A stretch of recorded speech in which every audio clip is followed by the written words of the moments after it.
para ouvir sobre missões. E hoje eu vou pregar sobre o primeiro missionário. Primeiro missionário. Evangelho de João, seu capítulo 3, versículo 16. Uma honra estar aqui ministrando em casa. Sempre bom. Cadê o Hélice? O Hélice veio aqui, deu uma saudação, foi embora, né? Queria saber onde é a igreja que ele foi pregar. Só para mim ir lá dar uma saudação também. Evangelho de João, no seu capítulo 3, versículo 16. Tem gente que não precisa nem de abrir, que já sabe de cor. Toda a igreja, no 3. 1, 2, 3. O mundo de tal maneira que deu seu Filho unigênito, para que todo aquele que nele crer não pereça, mas tenha vida eterna. Quantos podem dar graças a Deus por isso? Tome seu assento. Aleluia. Vire para seu irmão e fale: Jesus está vivo. Vire para seu irmão e fale: eu falei com ele hoje. Bastante gente falou com Jesus hoje aqui. Graças a Deus.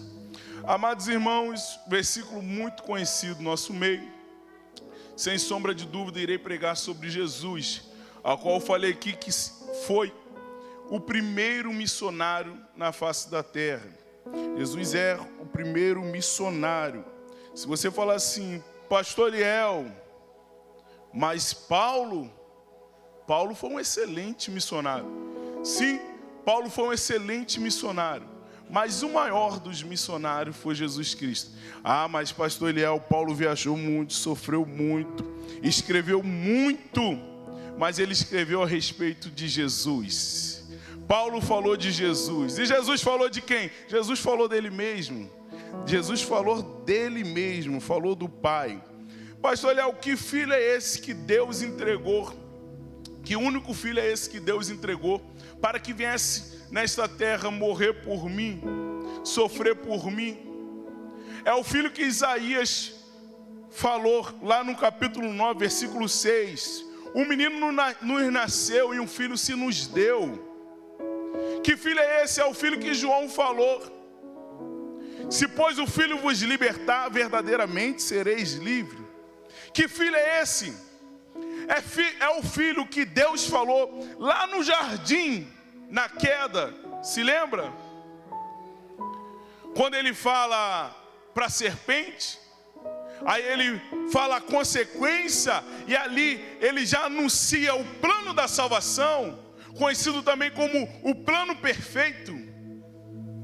O que ele fala? Da semente da mulher. É o filho que ele estava se referindo aqui.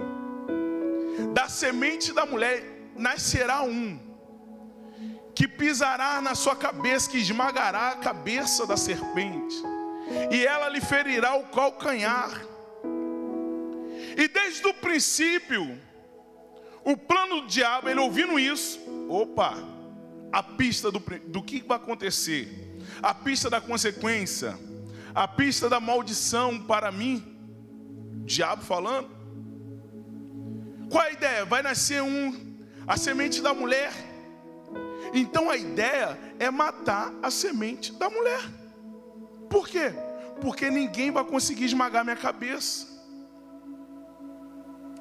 Aí vem Abel e Caim. Aí qual a ideia? Eu fico imaginando o inimigo olhando e falando assim: acho que o mais provável é Abel. Por quê? Por causa, olha só como é que ele oferta. Aí arma para matar Abel. E vem uma sequência de assassinato, de genocídio. Você se lembra? Moisés, quando nasceu, qual era o decreto? Matar toda criança do sexo masculino. Você se lembra? Quando Jesus nasceu, qual foi o decreto? Matar todo recém-nascido. O plano do inimigo é: meu irmão, eu tenho que acabar agora. Eu tenho que eliminar agora. O inimigo não gosta de criança. E a gente vê os atentados até hoje. Por quê? Porque foi por causa do nascimento de uma criança que ele é derrotado. E a gente vê até hoje ele investindo nas escolas. Os noticiários estão dizendo a batalha espiritual. Ele atentando contra a vida das nossas crianças. Até chegar o nascimento de Cristo. Através da então Virgem Maria. Quando Jesus nasceu. Jesus tendo cumprido o seu ministério. Curado a muitos. Anunciado o evangelho da salvação. E eu fico imaginando, eu falo, nossa, como eu queria ter nascido naquele tempo, porque eu ia me tornar discípulo de Jesus. Aí ao mesmo tempo eu fico pensando, será que iria? É desafiador, porque Jesus foi recrutando os seus discípulos, e à luz do texto, todos tiveram que abrir mão de alguma coisa. Sem exceção, todos tiveram que abrir mão de alguma coisa. E para seguir Jesus, naquele tempo, meu irmão, largava-se tudo. Para se tornar aluno, seguidor de Cristo. Hoje a gente vê mais um missionário nessas condições, largando emprego. Mas mesmo assim vai com a família, viajar para outro estado, outro país. Mas eu e você que fazemos missões aqui localmente, temos de nossos trabalhos, temos de nossa família, nossa casa aqui perto. Mas os discípulos não. Deixaram seus afazeres para seguir um homem que disse ser o Messias. E o que eles esperavam ver como Messias? Alguém que libertasse Israel da opressão romana. Um militar. Alguém com aptidão para levantar um exército e ir contra os romanos, porque os romanos estavam sufocando os israelitas. Só que aí vem um homem lá de Nazaré. Aí Natanael vai falar, pode vir alguma coisa boa de Nazaré? Talvez olhem para você e perguntam, pode vir alguma coisa boa de Belford Roxo? Pode vir alguma coisa boa do Rio de Janeiro? Aí ele fala, vem ver, meu filho. Porque não é o local que define. É o que está dentro. Ah, é de Nazaré, não é um local muito agradável, não tem riquezas, mansões. Os ricos não moram lá. Mas existe alguém lá rico. Rico de quê? Rico de graça, rico de amor, rico em obediência. Era Jesus. Jesus vindo recrutando seus discípulos. Primeiro missionário, sofrendo perseguição por causa dos saduceus, por causa dos fariseus. Tendo ali seu primo pregando, preparando o caminho, como Isaías tinha também profetizado. Voz do que clama no deserto. Preparar o caminho, endireitar as veredas. Quem era essa voz? João Batista. No deserto clamando. E o que é isso, pastor Eliel? Preparar o caminho, endireitar as veredas. Antigamente tinha um costume, até hoje em dia, quando uma autoridade política passasse pelo local, era anunciado, e vinham ornamentando, limpando, tirando, deixando um caminho preparado para o rei passar. Hoje em dia, uma autoridade política, um prefeito, governador, presidente. Era isso que João estava fazendo. Batizando, pregando a vinda do Messias, falando que ele não era digno nem de amarrar as sandálias dos pés, falando que ele batizava com água, mas virá um que batizará com o Espírito Santo com fogo, anunciando Cristo. Quando Cristo vem, aí ele fala: era esse que eu estava falando todo esse tempo, é esse a qual eu prego, ele é o Messias. Jesus é batizado por João. João fala: sou eu que tenho que ser batizado. Aí Jesus fala que siga de exemplo, é necessário. Uma voz do alto céu fala: esse é meu filho amado, qual eu tenho prazer nele. Jesus vivendo a sua vida, curando, libertando, como foi profetizado também pelo profeta Isaías. Porque ele me ungiu para libertar, para curar e anunciar o ano aceitável do Senhor. E era o que Jesus estava fazendo. E eu já ouvi pregações em que o pregador falava assim: Jesus estava curando, mas essa não era a missão dele. Era sim, também era. Mas tinha uma missão que estava acima de todas as missões. Jesus não vai fazer nada que vai contrário ao Pai, porque se fosse assim ele não curava. Qual era a missão? A missão de se entregar. O tanto é que para alguns que ele curava, ele não só curava, mas perdoava os pecados. E ele falava, para alguns ele falava assim: vai e não peques mais. Por quê? Porque é melhor ser salvo do que ser curado. Porque é melhor ser salvo do que ser curado.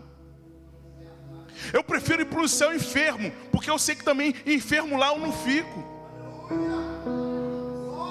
do que muito a gente vê por aí desesperadamente correndo atrás de cura, bênçãos materiais, mas a salvação, não, a salvação não, calma aí. E alguns até alcançam o favor de Deus, alguns até alcançam a misericórdia e a graça de Deus, mas são ingratos. Valoriza mais a cura, mais os bens materiais do que a salvação. Já preguei para os adolescentes em escola dominical e falei assim: meu irmão, a salvação nenhum homem mais rico do mundo pode comprar. Mas olha que interessante, um homem que não tem tanto dinheiro pode obtê-la de graça. Pode ter muito dinheiro e não ter. E gente que não tem muito dinheiro ter a salvação. Porque a salvação não se compra. E por mais que ela seja de graça, ela não foi de graça. Que paradoxo é esse? De graça para mim e você, mas foi pago um alto preço, e é preço de sangue. Ei, foi um Deus que se entregou para que você venha ser salvo. E aí eu vejo gente falando assim: não, eu estou pagando um preço terrível. Tu está passando uma dificuldade, tu está passando um probleminha, porque preço mesmo foi o que Jesus fez lá na cruz. Não se compara. Todo o sofrimento aqui terreno não se compara com a glória que há de ser revelada. Aleluia. Quantos esperam esse dia da glória de Deus ser revelada em nossas vidas? Aleluia.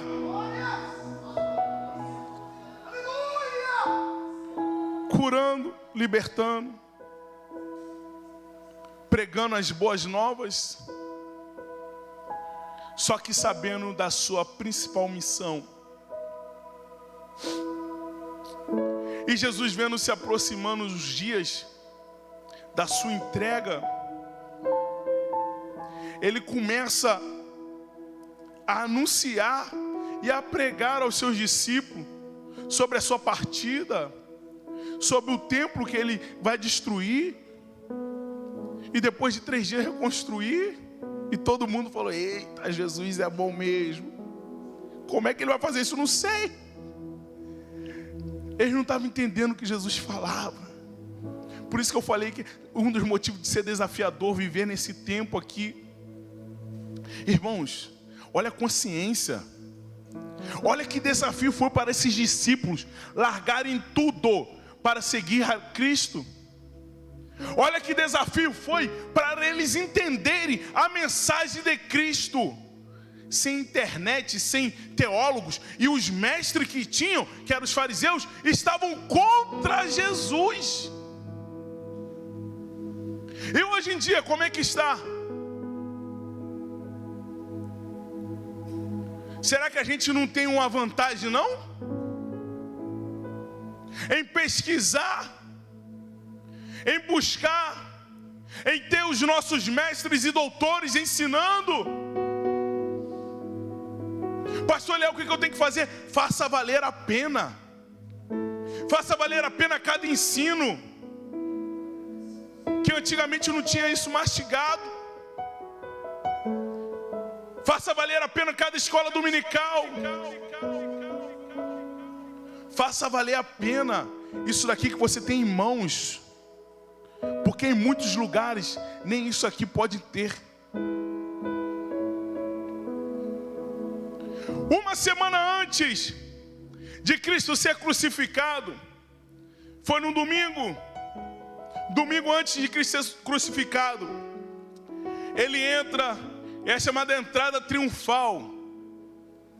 E aí eles achando que era que ia ser um grande militar, o Messias vai ser um grande militar, vai derrotar Roma.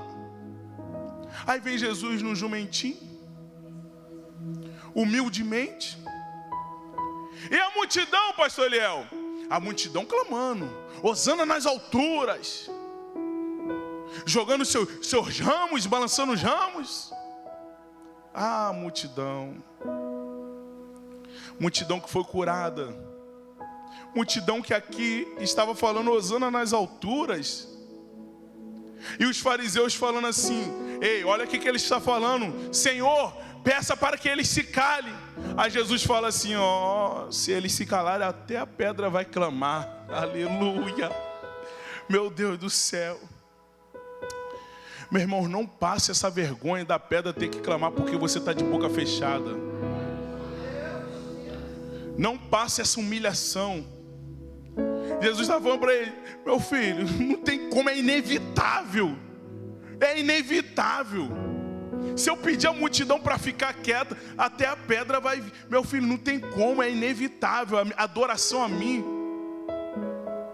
Chega na segunda-feira, é a purificação. Jesus purifica o templo. Como se deu isso?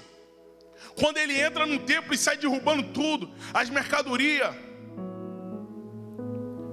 Porque ele fala: vocês estão fazendo a casa de meu pai, a casa de oração, em covis de ladrões? E o interessante é que quando ele termina de limpar o templo, sai jogando tudo no chão. A palavra de Deus diz que chegaram os enfermos e começaram a ser curados. Toda limpeza tem um resultado. Toda limpeza gera um resultado. Quando ele faz a limpeza no templo, vem os enfermos e ele fala: seja curado. Porque agora está limpo.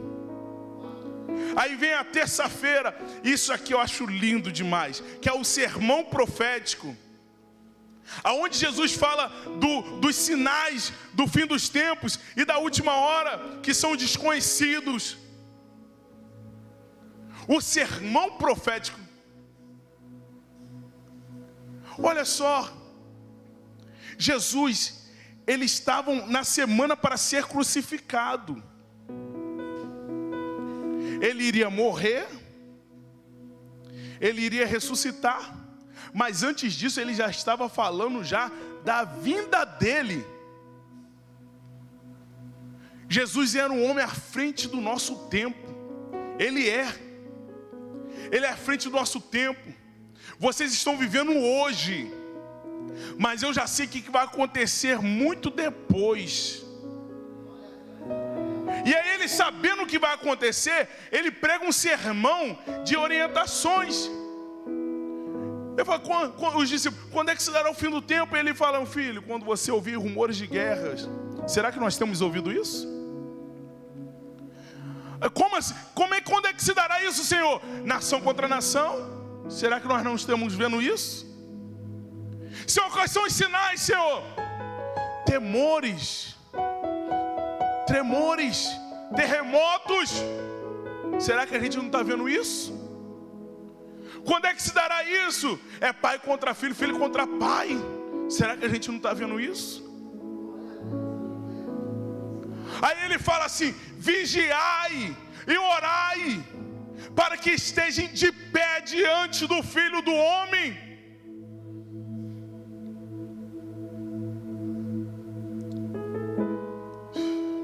Só existe um motivo. Existem vários motivos, mas o principal motivo da queda, de você cair, é falta de oração e de palavra. Se está faltando oração e palavra na sua vida, você está vulnerável. Vulnerável. Por isso que ele fala, vigiai e orai. Para quê? Para estar de pé diante do Filho do Homem. E tem um versículo que ele diz aqui, sereis odiados de todos por causa do meu nome. Aquele, porém, que perseverar até o fim, esse será salvo. Isso daí é o final do sermão. Será que a gente não está vendo isso, pastor Santos? Jesus falando, vocês vão ser odiados pelos homens. Aí ele fala, mas seja fiel até a morte. Seja fiel até a morte. Esse que for fiel até a morte, perseverar até o fim, esse será salvo. Será que a gente já não está sendo odiado? Mesmo você seguindo fielmente, e você abre a internet e vê acusações contra você, no modo geral, e aí você pensa, não, nem todo cristão é assim. Mas você não percebe que está sendo generalizado propositalmente? Para que o ódio venha a ser pregado, para que a calúnia venha a se crescer. E aquele que está fraco na fé, fala assim, é aquele que já não tem muita esperança, fala assim, nenhum deles presta. Todo pastor é ladrão. Todo crente é falso. Isso daí é o ódio do mundo contra vocês. Mas a palavra de Deus esta noite para você é, persevera, ora, vigia, mergulha na palavra de Deus. E assim você será salvo. Irmãos, a batalha espiritual é muito grande. Os ataques do inimigo contra as nossas vidas é muito grande. Imagine se você estiver despreparado. Imagine se você estiver sem Deus. Imagine se você não fazer uma cobertura espiritual com oração, com palavra, vir na casa do Senhor, sendo ministrado por outro. Por quê? Porque às vezes você não tem nem força dentro de casa. Mas chega aqui, tem alguém te ensinando, te orientando, e você vai para casa renovado.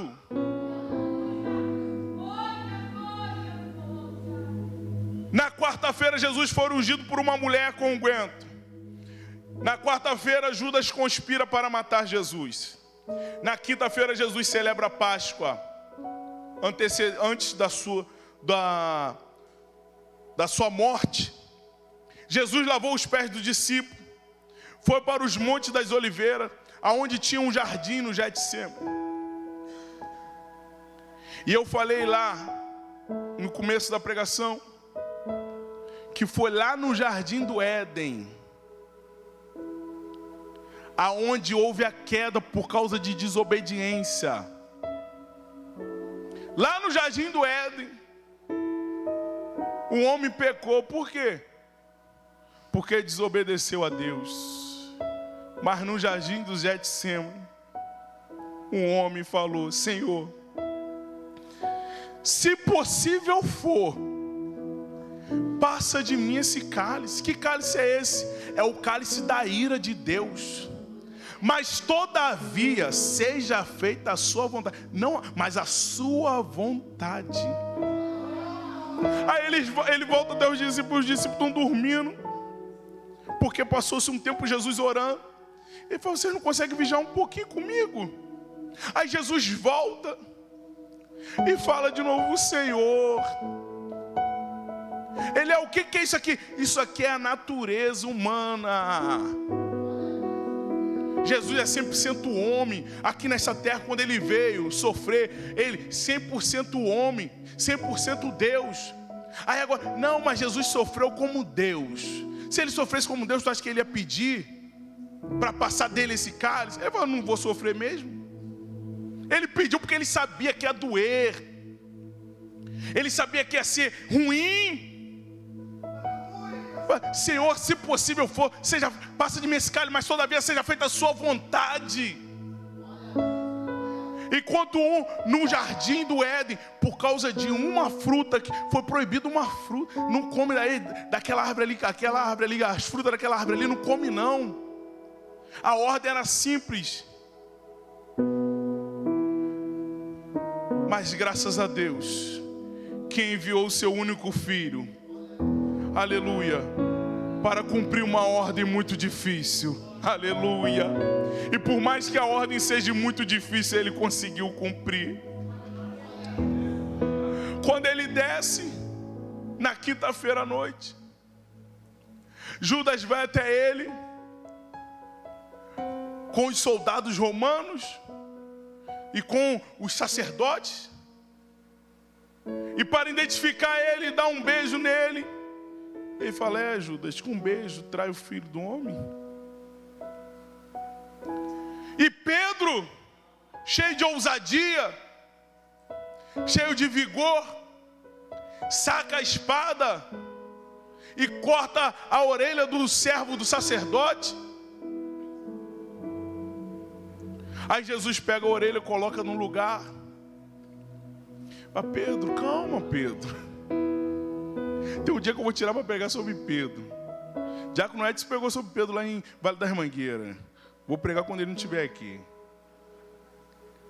Aí ele coloca a orelha no local. E ele fala: quem com a espada fere, com ela será ferido. Aí Jesus vai para ser julgado no Sinédrio. Aí se lembra de Pedrão na Páscoa, quando Jesus falou que ia ser traído, isso, aquilo, outro. Aí Pedro fala assim: Senhor, se for para a prisão eu vou contigo. Se o Senhor for para a morte eu vou contigo também. Aí Jesus corta logo o barato dele e falou: Pedro, antes que o galo cante hoje 3 vezes tu me negarás. Antes que o galo cante 3 vezes tu me negarás. Aí na sexta-feira já começa o julgamento. E quando ele está sendo julgado, vem Pedro, porque Pedro foi acompanhando. E as pessoas falam: tu é um deles. Aí Pedro: não sou não. Tu se veste como ele. Não sou não. Aí veio, não, você é ele, você é um deles sim. Pedro fala, não sou. Meu irmão, versículo que dói, é esse de Lucas, capítulo 22, versículo 61, não precisa abrir não. Então voltando-se o Senhor, fixou os olhos em Pedro. Gente, isso daí era num julgamento. Imagine a cena. Pedro ter falado que ia na prisão com Jesus, que ia para a morte com Jesus. Jesus falou, não vai nada. E ele falou, não, vou sim. E tendo lá no meio da cena, Pedro negando, 1, 2, 3. Meu irmão, na terceira. Isso daqui dói porque, voltando-se o Senhor, fixou os olhos em Pedro. Imagine como foi esse olhar. Que olhar foi esse? Foi um olhar de, eu te avisei, Pedro? Eu não acredito nisso não. O que eu acredito que o olhar de Jesus foi um olhar de, como o pastor falou na reunião hoje, não abre mão não. Não desiste da alma não. Foi um olhar de, Pedro, calma, eu vou voltar, Pedro. Eu vou voltar, Pedro. Eu fico imaginando essa cena, Pedro, nossa, o que eu fiz da minha vida? Esse tempo todo com ele eu era um dos mais íntimos. E agora eu neguei ele. E ele está olhando para mim. E Jesus falando, Pedro, eu vou ali rapidinho. Eu vou ali rapidinho. Vou fazer um sacrifício ali. Eu vou voltar, Pedro. E Jesus volta, tá? Depois o pastor Santos vai pregar sobre isso. Jesus volta. Vai lá na praia, tira, Pedrão, aqui, falei que ia voltar. Tá fazendo o que aí? Aí, seguindo o julgamento, a condenação, eles não achavam provas contra Jesus. Eles começaram, e aí, quem tem acusação, chama testemunha aí. Tem que acusar esse homem, tem que colocar alguma condenação nele, para a gente matar ele. E vinha um, e é isso. Não vale. Não, mas ele falou isso. Não está valendo. Ele falou que ia destruir o templo em 3 dias, ia reconstruir. Não está valendo.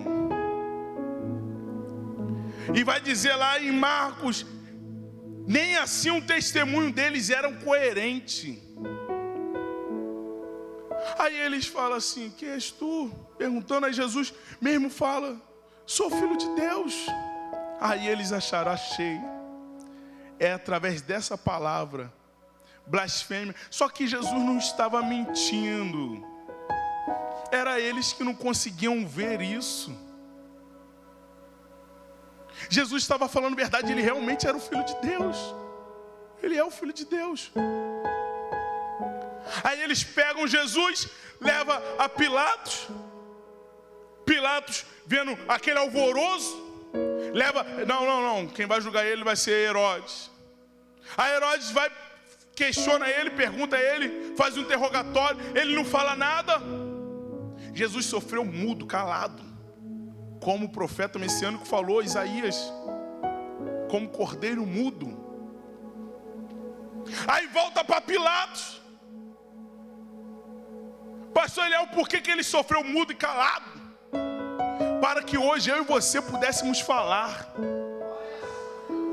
Ele sofreu calado, mas você pode falar. Falar o quê, pastor Eliel? Paulo, quando foi prisioneiro dos romanos, aí o centurião querendo julgar ele, aí ele falou assim, ué, tá julgando um cidadão romano? Está julgando um cidadão romano? Atos 22, 25. Quando estavam amarrados com correia, disse Paulo ao centurião, presente, servo-vos-á porventura lícito açoitar um cidadão romano sem estar condenado? Aí eu digo, por que Paulo não ficou quieto que nem Jesus ficou? Paulo sabia dos direitos dele. Eu vou fazer a obra do Senhor sim, eu sei dos meus direitos, eu vou usar meus direitos para me defender. Quando não tiver jeito, Senhor, eis-me aqui, chegou minha hora. O mundo está te acusando, o mundo está querendo colocar as ideologias dele, as heresias dentro da sua cabeça, e você está calado, na sua família, e você vai ficar calado, querendo que você faça algo que não está de acordo com os princípios bíblicos, e você vai ficar calado. Jesus morreu calado para que você pudesse falar. Pregue a palavra de Deus. Sofrendo calado, aí ele é julgado por Pilatos. Só que Pilatos não teve compaixão de Cristo. O fato dele lavar mãos e não querer julgar Jesus, condenar Jesus, não é porque ele se compadeceu, não. Não é por causa disso. Ele estava preocupado com ele mesmo. Porque ele falou assim, ó: se eu não condenar esse homem, essa multidão vai querer derrubar isso tudo, vai querer se revoltar, e vai ser prejudicial para mim, porque vai causar uma desordem. Aí ele falava: se eu condenar esse homem, os discípulos dele vão se levantar como um grupo de rebeldes e vai querer vir contra mim, e isso vai ser prejudicial. Aí ele faz uma democracia, ele fala assim: vocês que vão escolher. Aí traga Barrabás, um homicida. Aí trouxe Barrabás. Aí pediu para a multidão escolher, pediu para o povo escolher. E o povo escolheu o quê? Solte Barrabás. E Jesus: crucifique-o. Pastor Eliel, quem era Barrabás? Barrabás era eu e você. Jesus foi crucificado no lugar daquele homem. Ei, Jesus foi crucificado no meu e no seu lugar, para que hoje nós viéssemos ter a liberdade em Cristo Jesus. Os soldados pegaram Jesus, açoitaram Jesus, zombaram de Jesus, açoitaram com chicote, que nas pontas tinham ossos e pedaços de metais. Bateram em Jesus. Quando não satisfeito, pegaram a coroa de espinho e colocaram em sua cabeça. Quando não satisfeito, tiraram toda a sua roupa e colocaram uma roupa que possa ser que tenha sido de um soldado romano, para zombar dele como se ele fosse um rei, e zombando dele, cuspindo nele. E imagine o seu corpo todo rasgado com os ferimentos do chicote, eles tirando as vestimentas. Que dor! Quando não satisfeito, pega a cruz, coloca para ele carregar, porque não poderia ser sacrificado no mesmo local, tinha que ser fora da cidade. Vai para um lugar chamado Caveira. Jesus levando a sua cruz.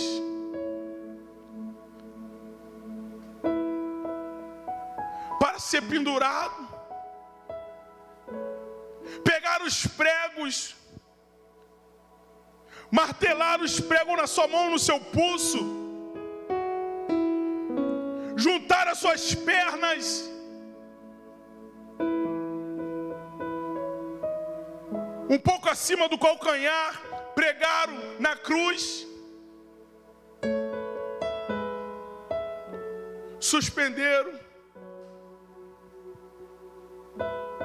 e tudo isso ele sofreu, sendo zombado, sendo caluniado. E a posição em que ele estava já era um sacrifício, por causa dos açoites. Ainda tem que puxar o ar para respirar.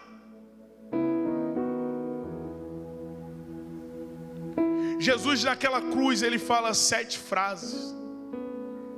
E aqui eu já encaminho para o encerramento. A primeira dela é: Pai, perdoa-lhes, pois eles não sabem o que estão fazendo. E através dessa frase mostra que Judas tinha salvação para ele. Porque Jesus fala para aquele, está se referindo àqueles soldados, centuriões, fariseus, governador, a multidão, os blasfemadores. Estava se referindo a todos. Eles não sabem o que fazem, Pai, não sabem o que estão fazendo, perdoa eles. Qual é a segunda frase? A segunda é: ainda hoje estará comigo no paraíso, quando ele se refere ao ladrão. Quando o ladrão fala: ei, a gente tem motivo para estar aqui, mas esse homem aí nada fez. Senhor, lembra-te de mim quando estiver no paraíso. Aí Jesus: ainda hoje estará comigo no paraíso. E tem gente falando que Jesus falou na seguinte ordem: hoje eu te digo, estará comigo no paraíso. Colocando uma vírgula, alegando que Jesus não foi para o paraíso, alegando que essa terra vai continuar, não haverá fim, tudo será um campo de golfe. Entenderam, né? Mas ele fala: ainda hoje estará comigo no paraíso. Falando para o ladrão porque se arrependeu. Pastor Eliel, a terceira, quando ele se refere a Maria e João, que estava ali aos pés da cruz. João foi o único discípulo que continuou até a sua morte na cruz. Aí ele fala assim: mulher, aí está o seu filho, filho, aí está sua mãe. Se referindo ao cuidado: João, cuide dela como sua mãe. Maria, cuide dele como seu filho. E tem gente que fala que através disso aí, ele falou que Maria é mãe de geral agora. Não. Você já sabe quem é. Ele estava se referindo a João e Maria. A quarta: meu Deus, por que me abandonaste? A quarta frase. Por que Jesus falou isso? Porque Deus realmente o abandonou. Naquela cruz era só Jesus. Jesus e o cálice da ira. Que isso, pastor? Era necessário para que o sacrifício fosse ser realizado com sucesso. Era só Jesus. E aí, pastor Eliel, outros sofreram a crucificação de cruz. O que difere eles de Jesus? Justamente isso. Justamente isso. Porque eles não sofreram apenas o sofrimento de cruz. Porque eles sofreram apenas o sofrimento de cruz. Mas Jesus não, Jesus foi além ainda. Jesus sofreu o sofrimento de cruz e ainda o cálice da ira de Deus. A quinta é: tenham sede, falando da humanidade de Jesus. Falando ali que ele estava sofrendo como homem, como ser humano. Ele estava sentindo sede. A outra é: está consumado. Para a vergonha do inimigo, para a derrota do inimigo. Ele estava falando: Pai, aquilo que o Senhor falou lá no Éden foi cumprido hoje. Aleluia.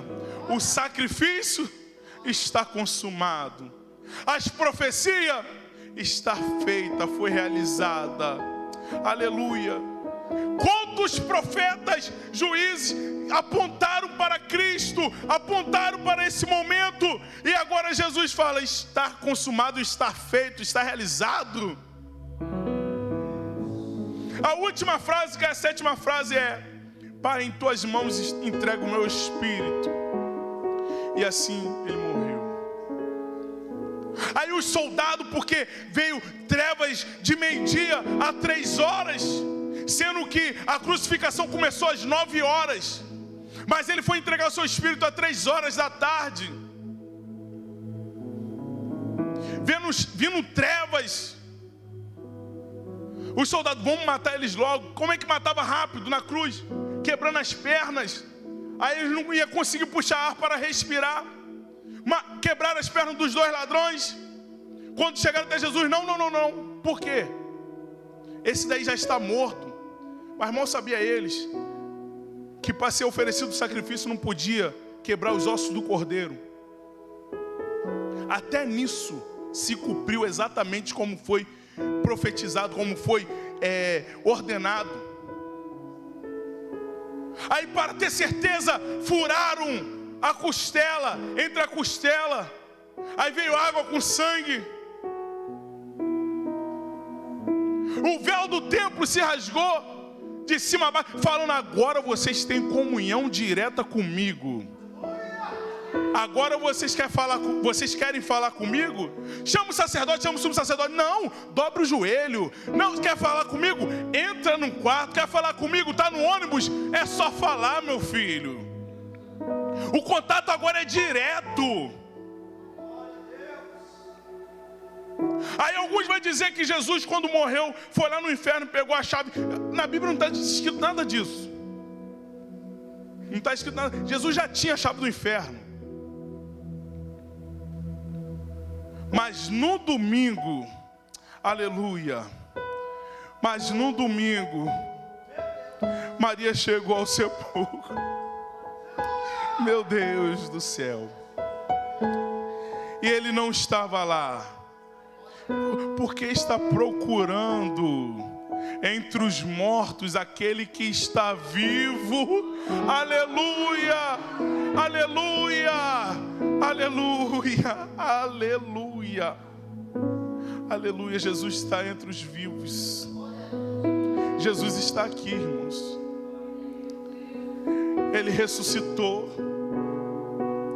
para que hoje eu e você viéssemos ter a salvação.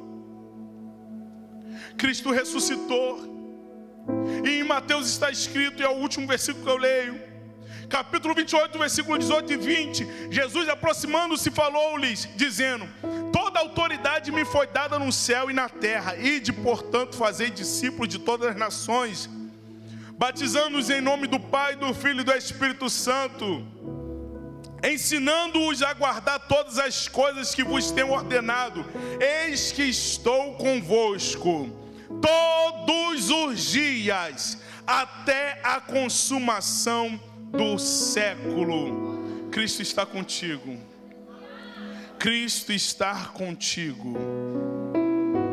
E aqui eu faço um convite. Você que ainda não reconheceu Cristo como o único e suficiente Salvador.